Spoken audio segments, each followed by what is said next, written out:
তো তৎকালীন আল্লাহ রাসূল দুনিয়াতে আসার আগে ঈসা আলাইহিস সালাম দুনিয়া থেকে চলে যাওয়ার পরে মাঝখানের যে সময়টা, এই সময়ের মধ্যে ইয়ামেনের একজন বাদশাহ ছিলেন, যে বাদশার নাম বাদশাহ ইউসুফ জু নওয়াজ। বাদশার নাম কি? একটু কথা বলেন, বাদশার নাম কি? ইউসুফ জু নওয়াজ। উনি না ছিল মুসলমান, না ছিল খ্রিস্টান, না ছিল ইহুদি। দীর্ঘদিন যাবৎ ক্ষমতায় থাকতে থাকতে নিজের মধ্যে স্বৈরাচারী একটা ভাব চলে আসছে। দীর্ঘদিন ক্ষমতায় থাকলে কি হয়, ঠিক না? কারো কাছে জবাব দেওয়া লাগে না, নির্বাচনও করা লাগে না, হ্যাঁ, যা ইচ্ছা তাই করা যায়।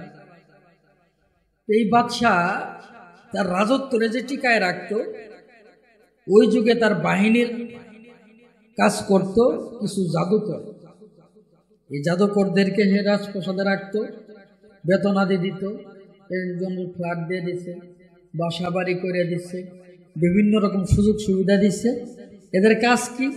ওই যে জনগণ যখনই সরকারের বিরুদ্ধে কোনো আন্দোলনে নেমে যায়, এই জাদুকরদেরকে পাঠাই দেয়। এরা যায় জাদু করে একটা সাপ বানায় ছেড়ে দিচ্ছে। এখন মনে করেন মিছিল নিয়ে আসতে আছে কিছু লোকজন, ওর মধ্যে যদি একটা সাপ বাইরে হয়, ফানা তুলে ফুসফুস করে লোকজন থাকবো আর দৌড়। কিছু জাদুকর যায় বাঘ বানায় ছেড়ে দিচ্ছে, লোকজন এটা দেখে দৌড়। কোন রকম আন্দোলন করতে দিবে না। হয় কিনা এরকম কথা কয় না? হয় কিনা? কারণ যে স্বৈরাচার, এর সবসময় ভয় থাকে কখন জানি ক্ষমতা চলে যায়। যে দুর্নীতিবাজ, এর সবসময় ভয় থাকে যদি আমার ক্ষমতা চলে যায় তাহলে তো অবস্থা খারাপ, এগুলি তদন্ত হবে, বিচার হবে, আমরা যে কি করব। আছে কিনা? খারাপ লাগে, কষ্ট হয়। কষ্ট শুরুই করি নাই, এখন যদি কষ্ট হওয়া শুরু করলে কি হবে? তো এই বাদশাহ, যার নাম ছিল ইউসুফ জু নওয়াজ, সে তার রাজত্ব টিকায় রাখত জাদুকরদের মাধ্যমে।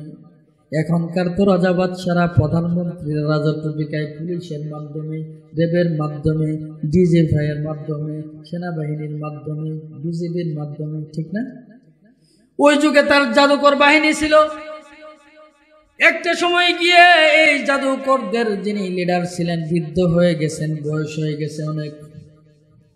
এই জাদুকর বাদশারে ডাক দিছে, বাদশা নামদার, আমার তো শরীরের অবস্থা বেশি ভালো না, বয়স হয়ে গেছে অনেক, আগের মতো শরীরের মধ্যে জোর পাই না, শক্তি নাই।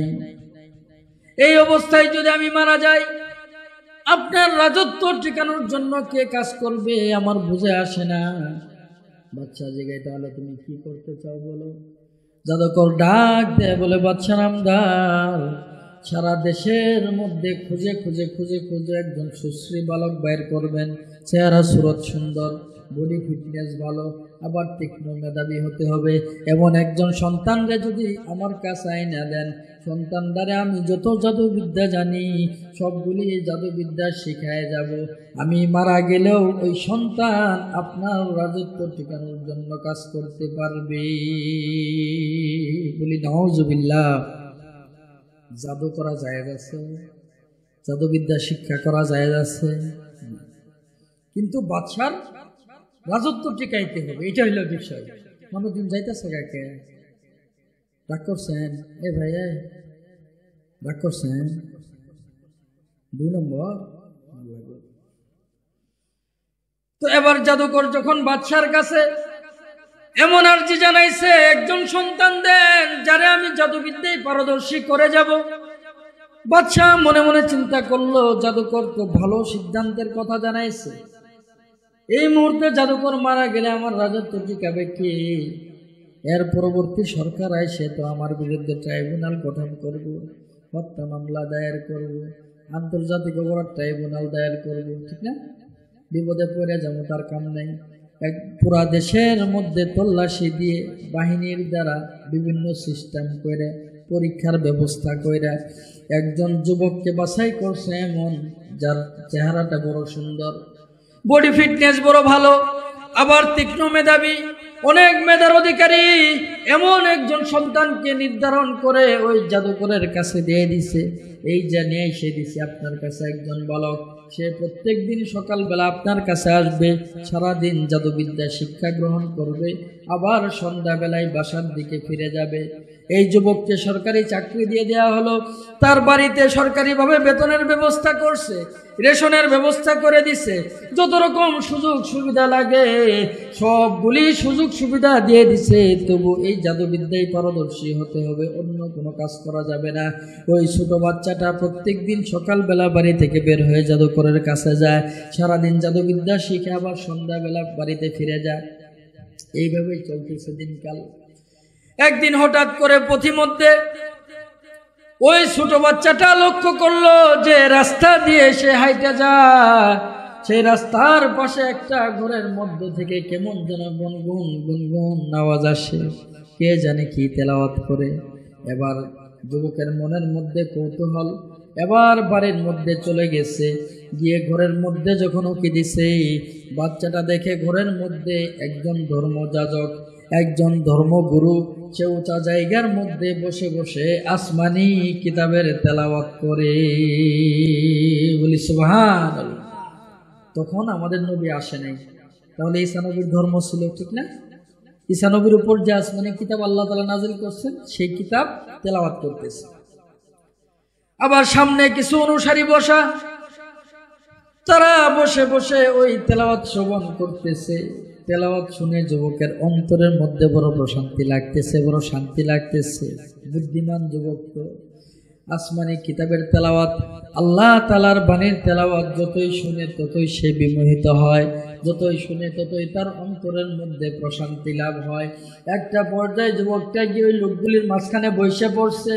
কিছুক্ষণ ওই ধর্মগুরু আসমানি কিতাব তেলাওয়াত করার পরে সামনে যত লোকজন ছিল তাদেরকে নসিহত করতেছে, ওয়াজ করতেছে, নামাজ পড়তে হবে, রোজা করতে হবে, হজ করতে হবে। ওই ধর্মের যে বিধিবিধান ছিল, হ্যাঁ, জিনা করা যাবে না, চুরি করা যাবে না, বাবা মাকে কষ্ট দেওয়া যাবে না, অন্যায় করা যাবে না, কারো উপর জুলুম করা যাবে না, এইগুলি তার সামনে যে অনুসারীরা ছিল তার এদেরকে শিক্ষা দিতেছে। এই যে আমি যেরকম ওয়াজ করতেছি, আপনারা শুনতেছেন না, এরকম সিস্টেম।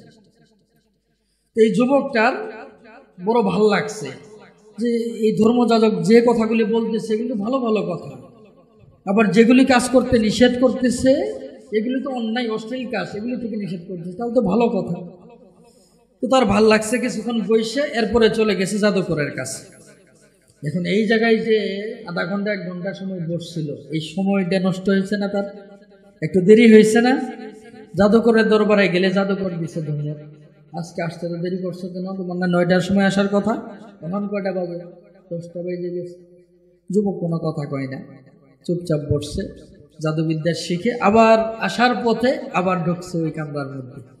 গিয়ে খ্রিস্টীয় ধর্মের যে বিধিবিধান, আচার আচরণ, হ্যাঁ, ধর্মীয় কিতাবের তেলাওয়াত, এগুলো শেষ হইলে এরপরে সন্ধ্যা হয়ে গেছে, চলে গেছে বাড়িতে।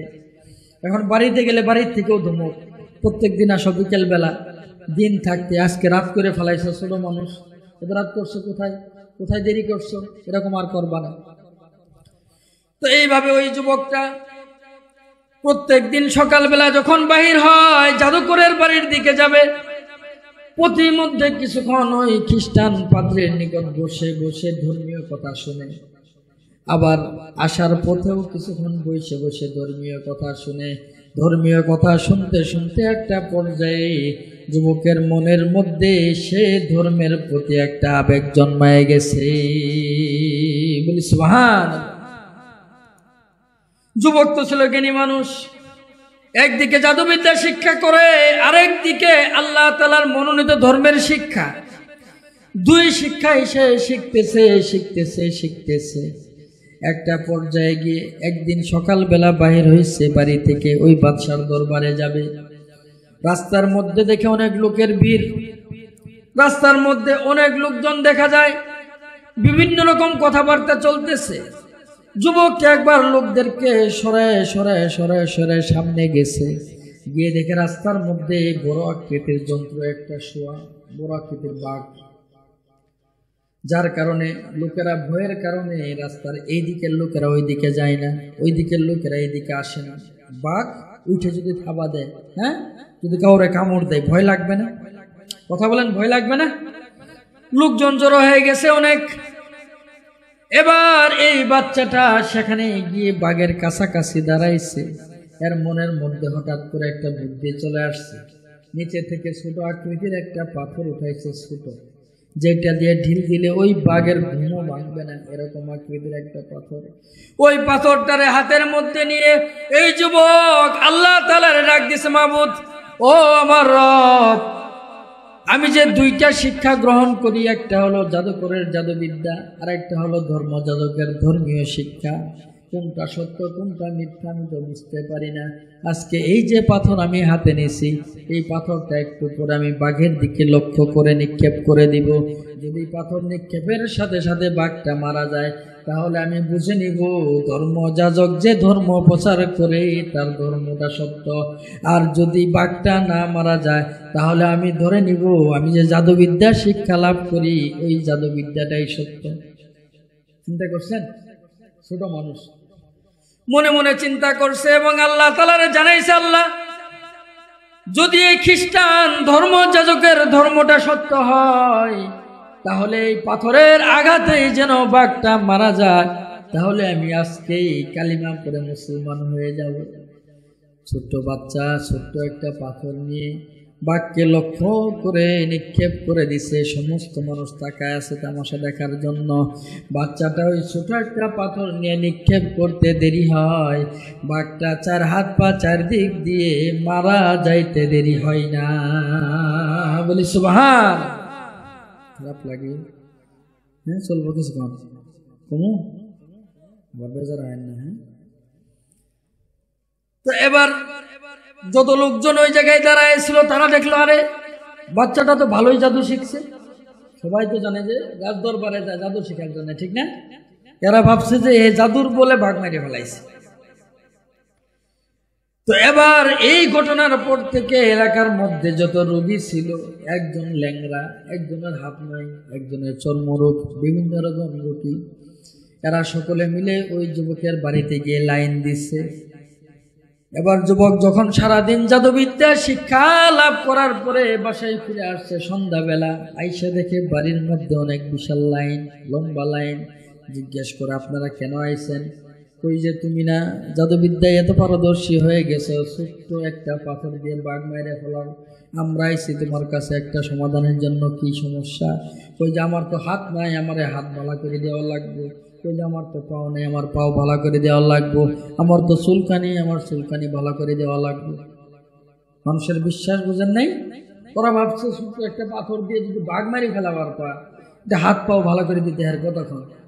হ্যাঁ, এবার যুবকটা চিন্তা করে, আরে আমি তো এরকম কোনো বিদ্যাই জানি না, মানুষের হাত কিভাবে ভালো করব, কিভাবে পা ভালো করব, এমন কোনো বিদ্যা আমার জানা নাই।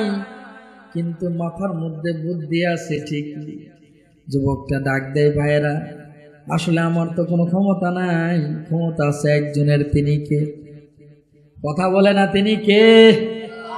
যুবকটা ডাক দিয়ে বলে, ভাইয়েরা, আপনারা যদি সেই রবের উপর ঈমান আনতে পারেন, সেই আল্লাহর উপর বিশ্বাস স্থাপন করতে পারেন, তাহলে আমি যুবক ওই আল্লাহর কাছে আপনাদের জন্য দরখাস্ত করতে পারবো, আপনাদের পক্ষ থেকে দোয়া করতে পারবো। সেই আল্লাহ তাআলা চাইলে আপনাদের এই সমস্ত রোগ থেকে মুক্তি দিতে পারে। বলি সুবহান। আমরা হুজুরের কাছে যাই না দোয়া চাওয়ার জন্য? কেন যাই? হুজুররা ভালো করে দিবে এই জন্যে না? হুজুররা যদি আল্লাহ তাআলার কাছে দোয়া করে, আল্লাহ তাআলা দোয়া কবুল করলে আমার সমস্যাটার সমাধান হবে, এই তো আমাদের আশা, ঠিক না? হুজুরের কোনো ক্ষমতা নেই। হুজুরের কোনো ক্ষমতা আছে? সমস্ত ক্ষমতা কার? কথা বলে না, কার? এবার যার একটা হাত নাই চিন্তা করলো, এত ডাক্তার দেখাইলাম, এত কবিরাজ দেখাইলাম, কোনো সমাধান আসে নাই। এখন যদি এই হাতটা ভালো হয়ে যায়, নিশ্চয়ই আল্লাহ সত্যই হবে। যদি আল্লাহর উপর বিশ্বাস করার কারণে আমার একটা হাত ভালো হয়ে যায়, বিশ্বাস করলে সমস্যা কি? ঠিক না? সকলে মিলে ইমানদার হয়ে গেছে, আল্লাহর উপর ঈমান আইনা ফেলাইছে। এরপরে যুবকটা আল্লাহ তাআলার ডাক দেয়, মাবুদ, আপনার এই বান্দারা এতদিন বিপদে ঘোরাঘুরি করতেছিল, আপনার পরিচয় পায় নাই। আজকে আমি দাওয়াত দেওয়ার কারণে আপনার উপর ঈমান আইনা ফেলাইছে। এখন যার যে সমস্যা আছে, যদি আপনি সমাধান না করে দেন, আপনার প্রতি তাদেরও বিশ্বাস হয়ে যাবে। সুতরাং যার হাতের সমস্যা, আপনি তার হাতটারে ভালো করে দেন। যার পায়ের সমস্যা, তার পাটারে ভালো করে দেন। যার শরীরের মধ্যে চর্মরোগের সমস্যা, তার চর্মরোগ ভালো করে দেন। ইতিহাসবিদগণ লেখেন, যুবক আল্লাহর কাছে দোয়া করতে দেরি, যার যে সমস্যায় আছে এই সমস্যাগুলি সমাধান হইতে দেরি হয় না। বলি সুবহান। খারাপ লাগে, চলবো কিছুক্ষণ। যুবকটা এই পদ্ধতি অবলম্বন করছে। যত রোগী তার কাছে আসে শেফার জন্য, আগে যুবকটা তার ইসলামের দাওয়াত দেয়, আল্লাহর প্রতি ঈমান আনার দাওয়াত দেয়। মানুষেরা যখন আল্লাহর উপর ঈমান আইনা ফেলা, এরপরে সে আল্লাহর কাছে দোয়া করে, আর আল্লাহ তাআলাও সুস্থ করে দেয়। আস্তে আস্তে এই খবর চলে গেছে দূর দূরান্তে। মানুষেরা জানতে পারছে এই যুবকের কাছে গেলে অসুখ ভালো হয়ে যায়। এমন বিদ্যায় সে পারদর্শী হয়ে গেছে, তার কাছে গেলে কোনো সমস্যা থাকে না, সব সমাধান হয়ে যায়। সমাধান করে দেয় কে? কথা বলেন কে? এবার ওই যে বাদশাহ ইউসুফ জুনাওয়াজ, তার দরবারের একজন এমপি ছিল। এমপির হঠাৎ করে দুইটা চোখ নষ্ট হয়ে গেছে। যেহেতু চোখ নষ্ট হয়ে গেছে, তার এমপি পদ থেকে বাদশাহ বাড়িতে পাঠাই দিচ্ছে। যেহেতু তোমার চোখ নাই, তুমি তো কাজ করতে পারবা না, ঠিক না? বাড়িতে পাঠাই দিছে, হাফ বেতন দে, এবার পেনশন নিয়ে করে ধরে খাও। এবারে এমপির কানের মধ্যে যখন খবর চলে গেছে যে এলাকার মধ্যে এই যুবকটা যে জাদুবিদ্যা শিক্ষা লাভ করে, তার কাছে গেলে মানুষের চোখ ভালো হয়ে যায়, হাত ভালো হয়ে যায়, পা ভালো হয়ে যায়, তুমিও যাও। এবার ওই এমপিটা কিছু উপঢৌকন নিয়ে, কিছু সম্পদ আদি নিয়ে, টাকা পয়সা নিয়ে চলে গেছে যুবকের কাছে। যাওয়ার পরে ডাক দিয়ে বলে, ও যুবক, আমি তো বাদশার এমপি অমুক, আমার চোখ নষ্ট হওয়ার কারণে আমার চাকরি চলে গেছে। তুমি যদি আমার চোখটারে ভালো করে দাও, আমি আবার চাকরি ফিরে পাবো। যুবক ওই এমপিরেও দাওয়াত দিছে। চাচা যান, আমার কোনো ক্ষমতা নাই, সমস্ত ক্ষমতা একজনের। তিনি কে? কথা বলেন, তিনি কে? আপনি যদি সেই আল্লাহর উপর বিশ্বাস আনতে পারেন, আমি আপনার পক্ষ থেকে আল্লাহর কাছে দোয়া করে দিতে পারবো। এবার এমপি চিন্তা করলো, যদি আমার চোখ ভালো হয়ে যায়, ঈমান আনলে সমস্যা কই থেকে? এমপি বলে, ঠিক আছে, আমারে কালিমা পড়াই দাও। কালিমা পড়াই দিছে, এমপি ঈমান আইনা ফেলাইছে। এরপরে যুবকটা যখন আল্লাহ তাআলার কাছে দোয়া করছে, মাবুদ তোমার উপর ঈমান আইনা ফেলাইছে, তোমার উপর বিশ্বাস স্থাপন করছে, সুতরাং খালি হাতে ফিরায়ও না। এই যে এমপি সাহেব আমার কাছে আইছে, দুইটা চোখ তুমি ভালো করে দাও। বলি সুবহান। ইতিহাসবিদগণ লেখেন, সাথে সাথেই চোখের দৃষ্টিশক্তি ফিরে আসছে। এমপি আবার খুশি, তার খুশি দেখে গেল। হ্যাঁ, আবার দৌড়ে চলে গেছে রাজ দরবারে। বাদশার কাছে গিয়ে বলতেছে, বাদশা নামদার, আমার চোখ নষ্ট হওয়ার কারণে চাকরি গেছে গা। এই যে দেখেন আমার চোখ ফিরে আসছে, আমার আবার চাকরি দেন, আমার আবার এমপিত্ব ফিরে দেন। হ্যাঁ, ক্ষমতার লোভ আছে না? এই একবার ক্ষমতায় গেলে নামতে চা, কথা কই না রে, নামতে চা। আপনারা ভোট দেন না কত বছর ধরে? কত বছর ধরে ভোট দেন না আপনারা? ঠিক না, হয়েছে না? ক্ষমতায় গেলে আর নাম্বার চাই না, প্রয়োজনে রাতের বেলা ভোট করবো, ক্ষমতা ছাড়া যাবে। প্রয়োজনে আগের দিনে সিল মাইরে বাক্স বোঝাই করে রাখে দেবো, কিন্তু ক্ষমতা ছাড়া যাবে। হয় কিনা এরকম? রাগ করতেছে, মাথার উপরে পড়তেছে দুই সাইডে, রাগ করেন না, আলাপ সামনে আরো বাহিয়ে আছে।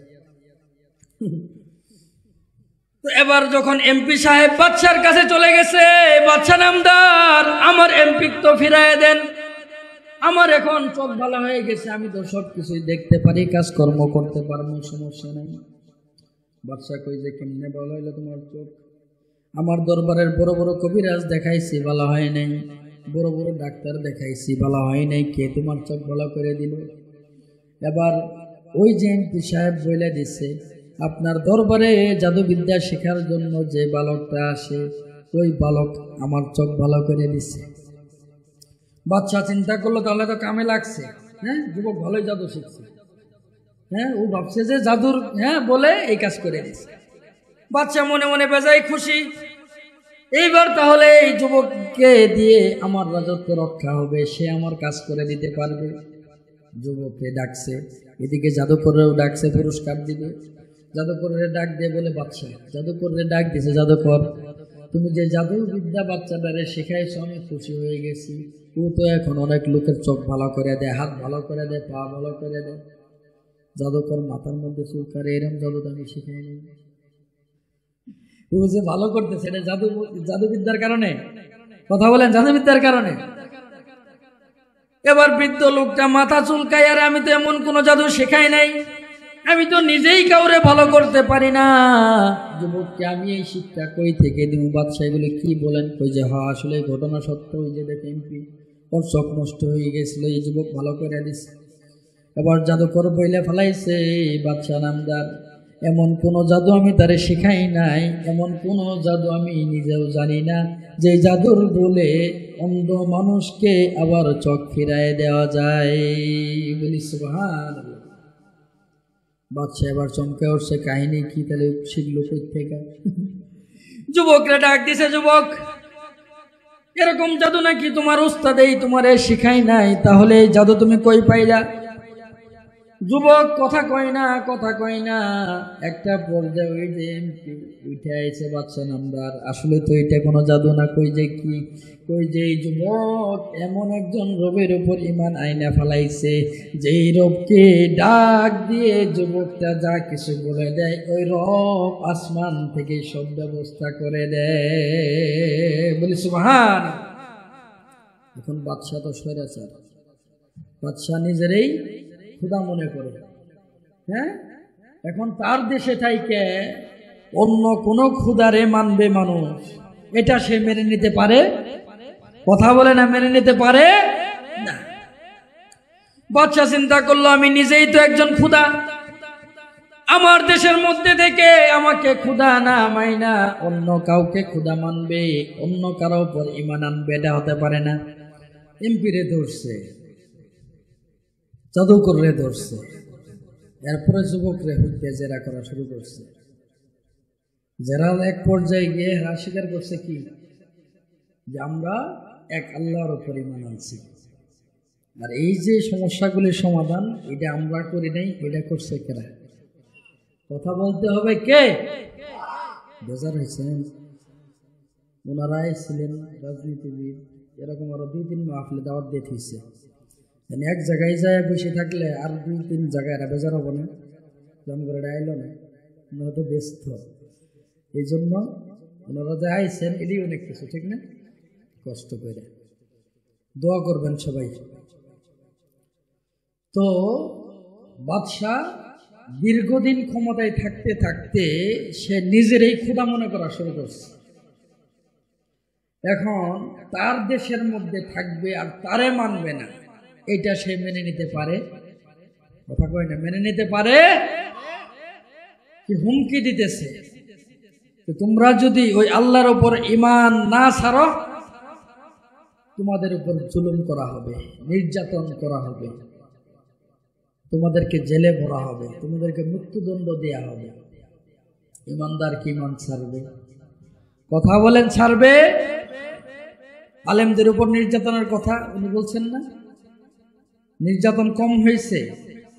দীর্ঘদিন জেলের মধ্যে রাখা হয়েছে মিথ্যা মামলা দিয়ে, বিভিন্ন রকম মিথ্যা মামলা দিয়ে কয়েকবার করে রিমান্ডে নেওয়া হয়েছে। দিনের পর দিন কারোর সাথে দেখা করতে দেওয়া হয় নাই, সাক্ষাৎ করতে দেওয়া হয় নাই। আলেমরা হক থেকে সরে গেছে।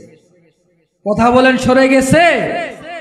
আলেমদেরকে যত নির্যাতন করা হবে, যত জুলুম করা হবে, মিথ্যা মামলা দেওয়া হবে, এদের ঈমান তত মজবুত হতে থাকবে, ঠিক কিনা? ভয় পাইতেছে? খারাপ লাগে? তাহলে বাদশাহ সে চিন্তা করতেছে, আমার দেশে থাকতে হলে আমাকে মাইনেই থাকতে হবে, আমাকে না মাইনে অন্য কাউরে মাইনে আমার দেশে থাকা যাবে, এরকম ধ্যান ধারণা এই যুগেও কিছু সরকার রাখে কিনা? হ্যাঁ, এই দেশে থাকতে হলে আমাকে মাইনেই থাকতে হবে, বিরোধী দলে যাওয়া যাবে না, আছে কি নাই? যারা বিরোধী দলে থাকবে তাদের উপর জেল, তাদের উপর জুলুম, অনেকরে করে দিচ্ছে গুম, অনেকরে করে দিচ্ছে খুন। আছে কি নাই? কথা বলেন আছে কি নাই? ওই যুগের বাদশা ছিল কাফের, এই যুগের বাদশারাও কি কাফের? এরা কি কাফের? নামধারী মুসলমান। নামধারী কি? মুসলমান। আবার কেউ কেউ একটু বাড়ায় যে লেডি ফেরাউন। কি ফেরাউন রে? মহিলা ফেরাউন বলে। এর কথা কি? যে আমার দেশে থাকলে আমার গুণগান করেই থাকতে হবে, আমার বাবার গুণগান করেই থাকতে হবে, আমার গুণগান না করে, আমার বাবার গুণগান না করে অন্য কোনো দল করবা থাকতে দিব না। হয়েছে কি হয় নাই? কথা কেন হয়েছে কি হয় নাই? বিরোধী দলকে রাস্তায় নামতে দেওয়া হয় নাই, বিরোধী দলকে মিটিং করতে দেওয়া হয় নাই, বিরোধী দলকে মিছিল করতে দেওয়া হয় নাই, আলেম ওলামাদের একটা সমাবেশ করতে দেওয়া হয় নাই, বড় ধরনের কোনো মাহফিল করতে দেওয়া হয় নাই। ভয়টা কোথায়? যদি এরা একত্রিত হয়, যদি এরা সমাবেশ করে, এরা যদি মিলে যায়, হঠাৎ করে যদি হুঙ্কার দেয়, হঠাৎ করে আন্দোলনে জাগে, আমার ক্ষমতাটা চলে যায়। আমার তো উপায় নেই। যে দুর্নীতি আমি করছি, যে দুর্নীতি আমার এমপিরা করছে, যে দুর্নীতি আমার মন্ত্রীরা করছে, এর তো মনে মনে জানা আছে। কানার মনে মনে জানা, সুরের মন পুলিশ পুলিশ। হে জানে যে এইভাবে সমাবেশ করতে থাকলে যদি ডাক দিয়ে ফেলে, আমারে যদি নামাই দেয়, তাহলে তো উপায় নাই। এই ডরে সমাবেশ করতে দিব না। যারা সমাবেশ করবে এখন ধরে ধরে জেলের মধ্যে ঢুকাও। করছে কি করে নাই? করছে কি করে নাই? শেষ করে দিতে পারছে, বিরোধী দলকে শেষ করতে পারছে, আলেম ওলামাদের শেষ করতে পারছে। শেষ হয়েছে কারা? শেষ হয়েছে কারা? তো যুগে যুগে যারা জুলুম করবে তারা শেষ হয়ে যাবে, যারা মাজলুম তারা কখনো শেষ হয় না। ঠিক কিনা? কথা কয় না ঠিক কিনা? যে সহ্য করতে পারে, যে সইতে পারে, আল্লাহ তাআলার রহমত তার সাথে থাকে। ঠিক না? আর যে জালেম হয়, যে অহংকারী হয়, যে ক্ষমতার দম্ভ করে, আল্লাহ তাআলার গজব তার উপর নাজিল হয়। ঠিক কিনা? আমরা চাইছিলাম যে পদত্যাগ করো, এ দেশ ত্যাগ করে ফেলেছে। আছে কি নেই? আমরা বললাম যে পদত্যাগ করেন না, হ্যাঁ পদত্যাগ করবেন না। এমন চাপে পড়ছে, তো এবার দেশ ত্যাগ। কই গেছে? মামুর বাড়ি। কই গেছে রে? মামুর বাড়ি। ঠিক না? আল্লামা সাঈদী অনেক বছর আগেই বলে গেছিল যে মূল ধারার আলেম ওলামাদেরকে ঝাঁকুনি দাও, জুলুম করো, নির্যাতন করো, এরা সকলে যখন ঐক্যবদ্ধ ভাবে লড়া দিবে না, দিল্লির বাড়ি মামুর বাড়ি দিল্লিতে গিয়ে পড়ে। এত বছর পরে এসে কথাটা সত্য প্রমাণিত হয়েছে। ঠিক কিনা? খারাপ লাগে, কষ্ট হয়, মাথার উপরে পড়তেছে। তো এবার যখন বাদশাহ হুমকি দেওয়া শুরু করছে, আমার দেশের মধ্যে থাকতে হলে আমাকেই মানতে হবে, আমার গুণগানি করতে হবে, আমার বিরোধী দলে যাওয়া যাবে না, তোমাদেরকে শেষ করে দিন। এবার তিনজন ইমানদার, এরা তো ইমান ছাড়তে পারে না। এমপি দাঁড়ায় গেছে, বাদশাহ নামদার, সারা জীবন আপনার গোলামি করছি, সারা জীবন আপনার কথা মতো চলছি, আপনার কথা শুনে শুনে জনগণের উপর কত জুলুম করছি, নির্যাতন করছি, অত্যাচার করছি, আর সহ্য করব না। যে রবের উপর ঈমান আনছি, সেই রবের উপর থেকে ঈমান আমরা ছাড়তে পারবো না। বলি সুবহান। পূজিত করে এই দিনের দাওয়াত দিল কারারে? স্বীকার কর। যুবকরে ধরছে, রিমান্ডে নিচ্ছে, এমপিরাও ধরে রিমান্ডে নিচ্ছে। এমপি কই যে আমার এই দিন শিখাইছে এই যুবকরে ধরে যখন রিমান্ডে দিছে, এক পর্যায়ে স্বীকার করছে আমার এই দিন শিখাইছে ওই যে ধর্মযাজক রাস্তার মধ্যে। এবার ধর্মযাজককেও ধরে আনছে, আনার পরে ধর্মযাজকের মাথার উপর করাত লাগাইছে, উপরে করাত। বাদশাহ জিজ্ঞেস করে, ধর্মযাজক তুমি কি তোমার ধর্ম ছাইরা দিয়া আমারে খোদা মানবা নাকি শেষ করে দিবি? ধর্মযাজক ডাক দিয়ে বলে, বাদশাহ নামদার, ওই আল্লাহর উপর একবার ঈমান আনা যায়, ঈমান ছাড়া যায় না। বলি সুবহান। আপনার ক্ষমতা আছে, আপনি দেখাইতে পারবেন, মিথ্যা মামলা দিতে পারবেন, হামলা করতে পারবেন, জেলে দিতে পারবেন, গুমও করে দিতে পারবেন।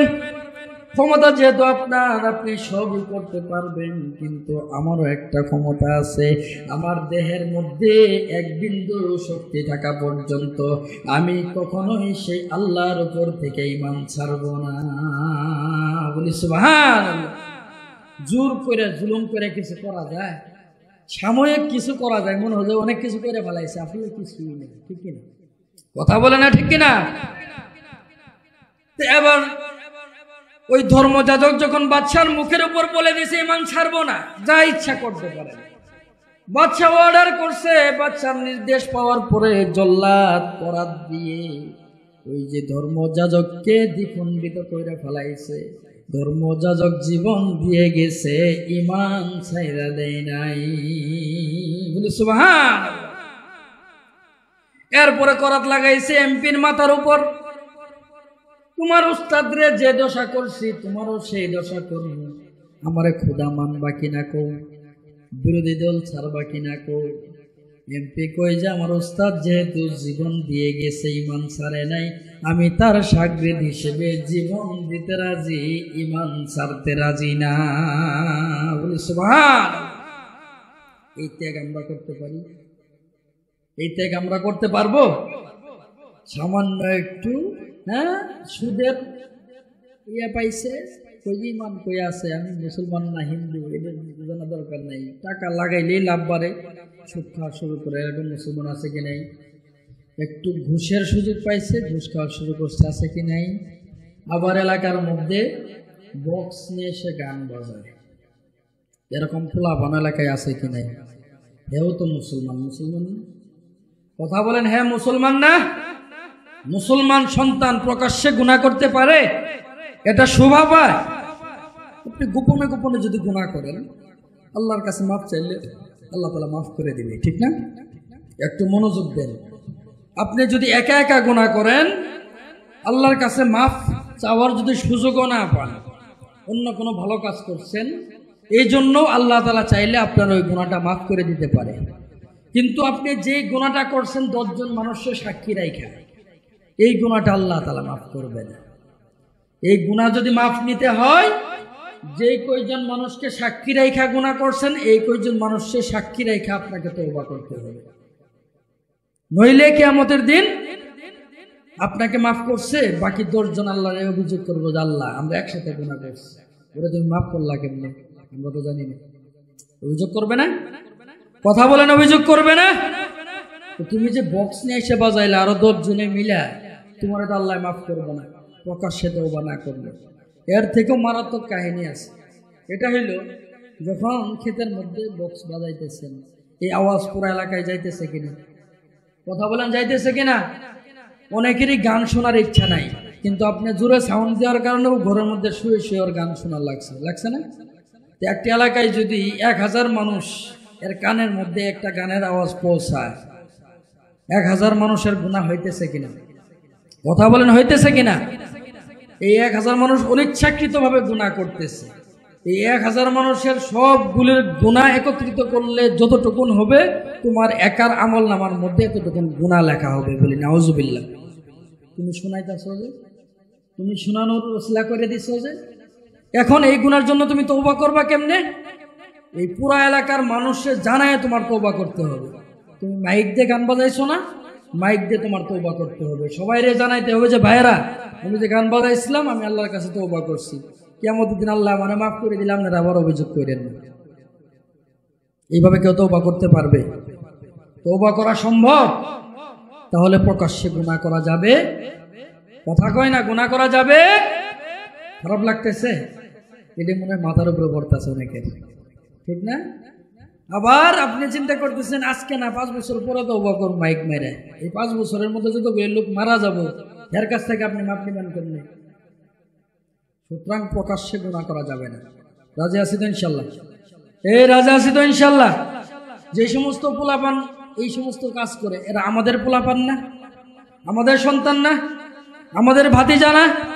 আমরা যদি তাদেরকে সুযোগ না দেই, করতে পারবে? করতে পারবে?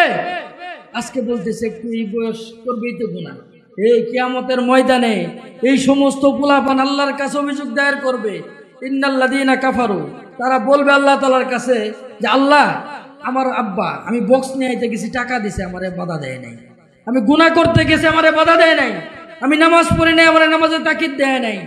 তারা নামাজ পড়ছে, তারা মাহফিলে গেছে, তারা ভালো কাজে গেছে, আজকে যদি আমাদের জাহান্নামে যাইতেই হয়, এই সমস্ত বাবা, এই সমস্ত চাচা, এই সমস্ত দাদাদেরকে জাহান্নামের দরজায় শোয়ায় দেন, এদের সিনার উপর পা রেখে আমরা জাহান্নামে যাব বলি নাউজুবিল্লাহ। আপনি মনে করতেছেন ছোট বাচ্চা একটু ফুর্তি করুক, এই কোটি কোটি মানুষের সামনে আপনাদের হোতায় ছাতির মধ্যে পাড়া দিয়ে যাবো, বুঝতে সিনার মধ্যে পাড়া দিয়ে চিন্তা ভাবনা করে গুনাহ করবার দিয়েন, ঠিক আছে না? ঠিক আছে না? ইনশাল্লাহ এই এলাকায় আমরা বক্স আসতে দিব না, পারবো তো ইনশাল্লাহ? এই যুবকরা কথা বলেন, পারবো তো ইনশাল্লাহ? প্রকাশ্য কোনো গুনাহ আমরা মুসলমান হিসেবে করব না, রাজি আছি তো ইনশাল্লাহ? আল্লাহ তাআলা তৌফিক দান করেন। ওরা ঈমান রক্ষার জন্য জীবন দিয়ে দিছে, তোয়াক্কা করে নাই, আর আমরা খেলায় খেলায় ঈমান নষ্ট করতেছি, ঠিক না? এই মানুষগুলি জায়গাকে ও মুরব্বী শেষ করে দেই, প্রধান বক্তা চলে আসবে, প্রধান বক্তা নিয়ে আসি, মানুষ মনে রাগ করতেছে আমার উপরে, কমু কিছুক্ষণ কমুয়ার খানে। এবার বাদশা যখন ধর্মযাজকরে দ্বিখণ্ডিত করছে, ইমান ছাড়ে নাই, এমপিরে দ্বিখণ্ডিত করে দিছে, ইমান ছাড়ে নাই। এবার বাদশা চিন্তা করলো, যে যুবকরে আমি বেতন দিলাম, খাওয়া দিলাম, পরন দিলাম, এই যুবকরেও আমি শেষ করব, কিন্তু একটা ইতিহাস তৈরি করব কিভাবে? দেশের মানুষকে জানাই দিছে, তোমরা সমুদ্রের কিনারার মধ্যে গিয়ে দাঁড়াও। নৌবাহিনীরে ডাক দিয়ে বলছে, এই যুবকরে নিয়ে চলে যাওয়া সমুদ্রের মাঝখানে, সেখানে গিয়ে এই যুবককে ধাক্কা দিয়ে সমুদ্রের মধ্যে ফালাই দিবা, সমস্ত মানুষেরা দাঁড়ায় দাঁড়ায় তামাশা দেখবে, এই যুবকটা পানির মধ্যে হাবুডুবু খায় খায় নিঃশেষ হয়ে যাব, দেশের মানুষরা দেখে দেখে শিক্ষা নিব। বাদশার বিরুদ্ধে যাওয়া যাবে না, বাদশার উপর ঈমান বাদ দিয়ে আল্লাহর উপর ঈমান আনা যাবে না, বলি নাউজুবিল্লাহ। নিজের ক্ষমতা টিকায় রাখার জন্য বিরোধী দলের উপর দমন পীড়ন চালায় একটা ভয়ের রাজনীতি কায়েম করতে চায়, ঠিক না? যাতে করে কেউ বিরোধী দলে না থাকে। ওই বাদশাও সেই টেকনিক অবলম্বন করছে। এরা যখন মায়েরা ভালামো, মানুষরা তো দেখবো যে ডুবায় মারছি, এরাও ভয় পাবো যে আমরাও যদি বাদশার বিরুদ্ধে যাই, আমরাও ডুবায় মারবো। বিরুদ্ধে যাওয়া যাবে না, বাদশার বিরুদ্ধে কথা বলা যাবে না, বাদশার সমালোচনা করা যাবে না। এবার নৌবাহিনী ওই বাচ্চাটারে নিয়ে চলে গেছে সমুদ্রের মাঝখানে। যাওয়ার পরে বাচ্চাটারে ধাক্কা দিয়ে সমুদ্রের মধ্যে ফেলাই দিবে। এই মুহূর্তে বাচ্চাটারা আল্লাহরে ডাক দিচ্ছে। বাচ্চাটা আল্লাহরে ডাক দিয়ে বলে, মাবুদ, এই যে দেখেন বাদশার নৌবাহিনী আমার নিয়ে সমুদ্রের মাঝখানে চলে আসছে, ধাক্কা দিয়ে ফেলাই দিবে। আজকে যদি আমি নিঃশেষ হয়ে যাই, আজকে যদি আমি মারা যাই, আপনার দিনের দাওয়াত দেওয়ার মতো কেউ থাকবে না। ধর্মযাজক মারা গেছে, এমপি মারা গেছে, আমার অনুসারে আরো যারা আছে তাদের নামে মামলা, তাদেরকে গুম করবে, তাদেরকে খুন করবে। আপনার দিনের দাওয়াত দেওয়ার মতো কেউ থাকবে না। সুতরাং যদি আপনার দিনের দাওয়াত দিতেই হয়, আমারে আপনি জীবিত রাখেন। আর যারা আমারে ধ্বংস করার জন্য সমুদ্রের মাঝখানে নিয়ে আসছে, আপনি রব এই সমস্ত লোকদেরকে ধ্বংস করে দেন। যুবকটা আল্লাহর কাছে দোয়া করতে দেরি হয়। সমুদ্রের মধ্যে তুফান শুরু হয়ে গেছে, বাতাস শুরু হয়ে গেছে। যেই জাহাজে করে যুবকটারে নিয়ে গেছে, জাহাজ দুলা শুরু করছে। দুলতে দুলতে নৌবাহিনীর যারা ছিল সকলেই সমুদ্রে পড়ে মারা গেছে। যুবকটা হাইটা হাইটা বাদশার দরবারে উপস্থিত। বলি সুবহান। আল্লাহ তাআলা পারে কি না? আল্লাহ তাআলা পারে, বিশ্বাস আছে তো? এখন বাদশার সামনে যখন উপস্থিত হয়ে গেছে, বাদশা খুশি হয়েছে। বাদশা খুশি হয়েছে। বাদশা বলতেছে, তুমি কই থেকে আসলা? আমারে তো প্রশিক্ষিত নৌবাহিনীর হাতে পাঠাইলাম তোমারে ধ্বংস করার জন্য, ওরা কই? যুবক ডাক দে বলে, বাদশা নামদার, আমি যেই রবের গোলামি করি, ওই রব আমারে বাঁচাই দিছে, আপনার নৌবাহিনীরে ধ্বংস কইরা দিছে। বলি সুবহান। বাদশা কই যে এইবার বাহিনীর লোক বাড়াইতে হইবে। এইবার সেনাবাহিনীরে ডাকছে আর বিমান বাহিনীরে ডাকছে। দায়কে দায়িত্ব বুঝাই দিছে, এই যুবককে নিয়ে চলে যাওয়া পাহাড়ের চূড়ায়। আগের বার তো সমুদ্রের মধ্যে পাঠাইছিল। পাহাড়ের চূড়ায় নিয়ে জিজ্ঞেস করবা সে ইসলাম ছাড়বে কিনা, আল্লাহর উপর থেকে বিশ্বাস ছাড়বে কিনা। যদি বিশ্বাস ছাইড়ে দেয় তাহলে ফেরত নিয়ে আসবা, অন্যথায় ধাক্কা দিয়ে ফেলাই দিবা। আবারও যুবকটারে নিয়ে চলে গেছে পাহাড়ের চূড়ায় নিয়ে ধাক্কা দিবি। এই মুহূর্তে যুবকটা আবারও আল্লাহ তাআলাকে ডাক দিছে, মাবুদ আজকে যদি আমাকে ধাক্কা দিয়ে ফেলাই দেয়, আজকে যদি আমি মৃত্যুবরণ করি, তোমার দিনের দাওয়াত দেওয়ার মতো কেউ থাকবে না। আমি তোমার দিনের জন্য শহীদ হব, আমার কোনো আফসোস নাই, আমার কোনো ভয় নাই, কিন্তু তোমার দিনের দাওয়াত তো কাউরে না কাউরে দিতে হবে। সুতরাং আজকে আমারে ধ্বংস করার জন্য যারা আসছে এদেরকে শেষ করে দাও, তোমার দিনের দাওয়াত দেওয়ার জন্য আমারে বাঁচায় দাও। বলি সুবহান। এবার পাহাড়ের মধ্যে শুরু হয়ে গেছে ভূমিকম্প। কি শুরু হয়েছে? পাহাড় কম্পন করতেছে, লড়াচড়া করতেছে। এই পাহাড়ের কাঁপাকাঁপিতে পয়রা যত সেনাবাহিনীর লোক ছিল, যত বিমান বাহিনীর লোক ছিল, সবগুলি পয়রা মারা গেছে। যুবকটা আবারও হাইটে হাইটে বাদশার দরবারে উপস্থিত। বলি সুবহান।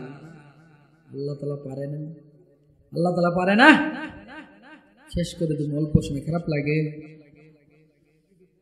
এবার বাদশার মাথায় কাজ করতেছে না, আমার নৌবাহিনী ধ্বংস হয়ে গেল, আমার সেনাবাহিনী ধ্বংস হয়ে গেল, আমার বিমান বাহিনী ধ্বংস হয়ে গেল।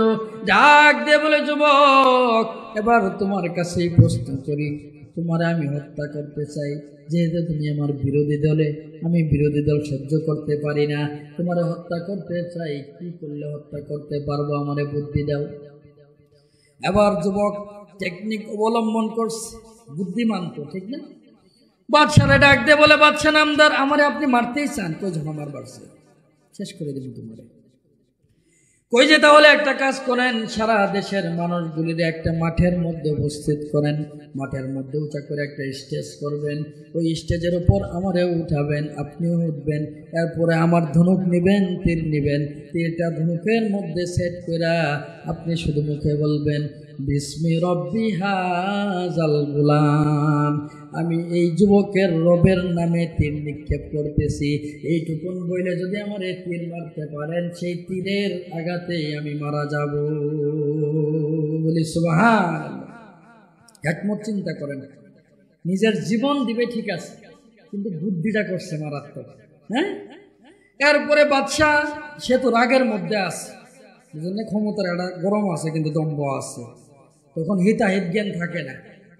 হ্যাঁ, হিতাহিত জ্ঞান থাকে না, কি হবো না হবো ওটা পরে, আগে মারি তোরে।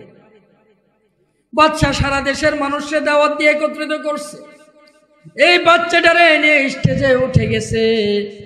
এরপরে লোকজনকে জানাইছে, এই বাচ্চাটা আমার বিরোধী দলের লোক, তারা আমি হত্যা করে দিব। কেন সে আমারে খোদা মানে না, সে কেন অন্য কাউরে খোদা মানে, এরা আমি শেষ করে দিব।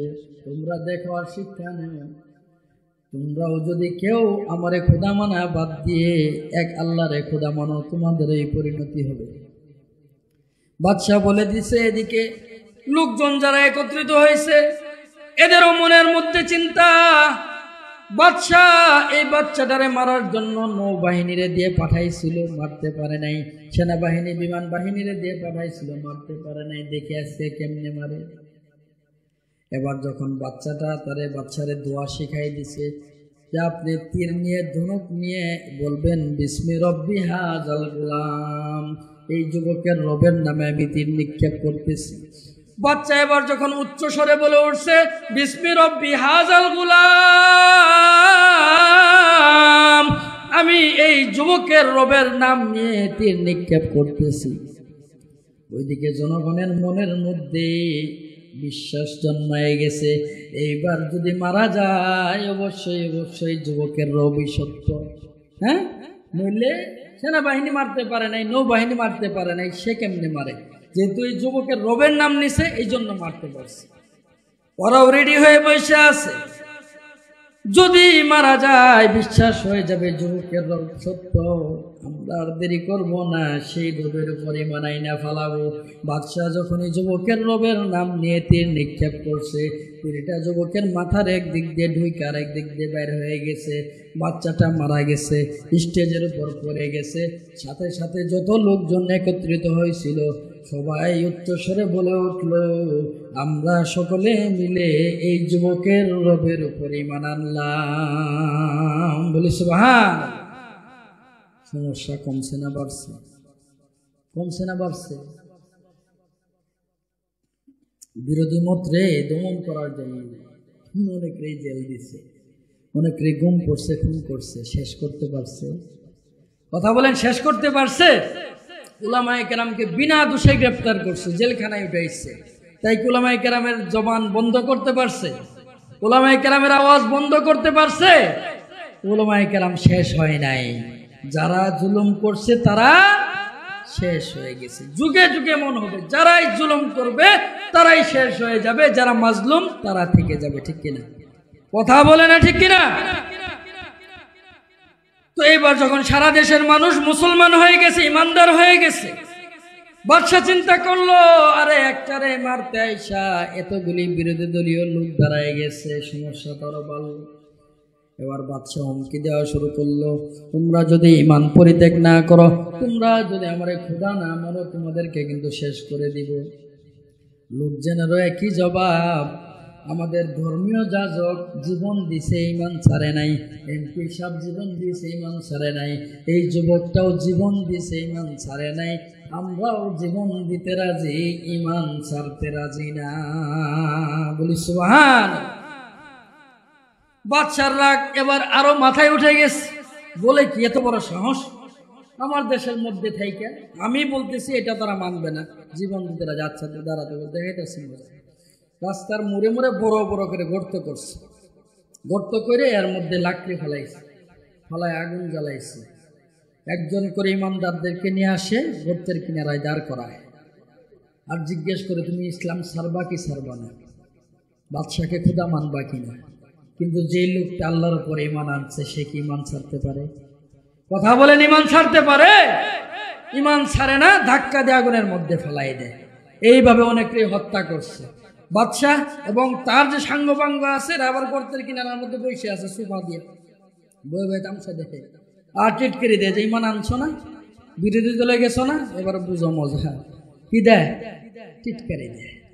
এইভাবে আস্তে আস্তে একজন মহিলার সিরিয়াল আইছে, মহিলার কুলের মধ্যে 6 মাসের বাচ্চা। এবার এই মহিলা যখন গর্তের কিনারায় গিয়ে দাঁড়াইছে, দাঁড়ানির পরে মহিলার অন্তরের মধ্যে সন্তানের প্রতি বড় মায়া, মনে মনে চিন্তা করে, আমি হয়তো বা ইমানদার, আমি জীবন দিতে পারি, কোনো সমস্যা নাই, কিন্তু আমার কুলের মধ্যে দুধের বাচ্চা 6 মাস বয়স, তার তো কোনো দোষ নাই, তারে নিয়ে আমি কিভাবে আগুনে ঝাঁপ দেই?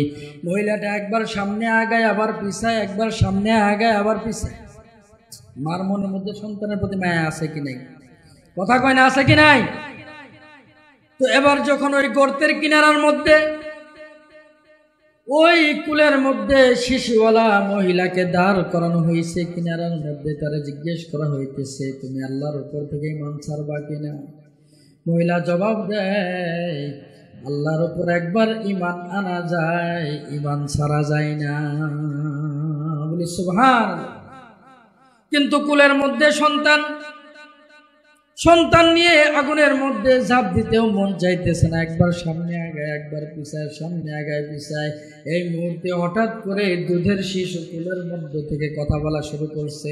শিশুটা ডাক দিয়ে বলে, ইয়া উম্মি লা তাখাফ ফা ইন্নাকি আলাল হক।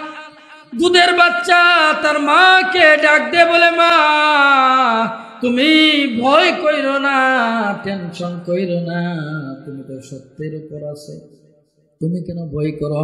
তুমি আগুনের মধ্যে ঝাঁপ দাও, তুমি দেখতেছো গর্তের মধ্যে আগুন, আমি দেখি ফুলের বাগান। বলি সুবহান। মহিলাটা এবার মনের মধ্যে আর কোনো সংশয় নেই, আর কোনো ভয় নাই। বাচ্চাটারে কুলের মধ্যে নিয়ে আগুনের মধ্যে ঝাঁপ দিতে দেরি হয়। আল্লাহ তাআলা বলেন, আমি বাচ্চাটারে সহ মহিলারে ধ্বংস করি নাই। তারা গর্তের মধ্যে ঝাঁপ দেওয়ার সাথে সাথে গর্ত থেকে এবার আগুন আমি উপরে পাঠাই দিছি।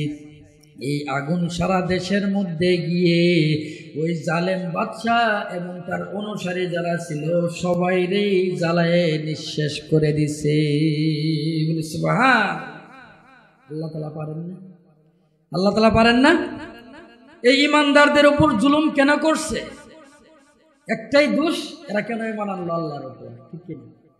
হ্যাঁ, এই যুগেও কিছু মানুষ আছে হুজুররা হক কথা কেন কয়, এই জন্য তাদের উপর জুলুম, আছে কি নাই?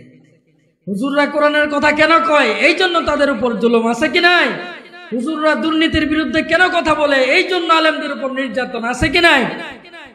নিজেরা জুলুম করবো, নির্যাতন করবো, রাষ্ট্রীয় সম্পদ মাইরে খাবো, কোটি কোটি টাকা, কোটি কোটি হাজার টাকা বিদেশে পাচার করে দিব, সমস্যা নাই, আমরা কবার গেলে দোষ, আছে কি নাই? আছে কি নাই? মিথ্যা মামলা, হামলা, গ্রেপ্তার, ওই যে ওই যুগের জালেম বাদশাহ, তার মতো কাজ এই যুগে হয়েছে। এই জন্য ওই যুগের বাদশাদেরকেও যেমন আল্লাহ তাআলা ধ্বংস করে দিছে, এই যুগের বাদশাদেরকেও আল্লাহ তাআলা ধ্বংস করে দিচ্ছে, ঠিক কিনা? ভবিষ্যতেও যদি কেউ এমন করে, তারও পরিণতি এরকমই হবে। এই জন্য আমরা সতর্ক থাকব, আমরা দোয়া করব, আমরা যাতে কখনো জালেম না হই, আমরা যাতে কারো উপর জুলুম না করি, কখনো অহংকার না করি, ক্ষমতার দম্ভ না দেখাই। আল্লাহ তাআলা আমাদেরকে তৌফিক দান করেন। সবাই বলি আমিন। ওয়া আখির দাওয়ানা আলহামদুলিল্লাহি রাব্বিল আলামিন।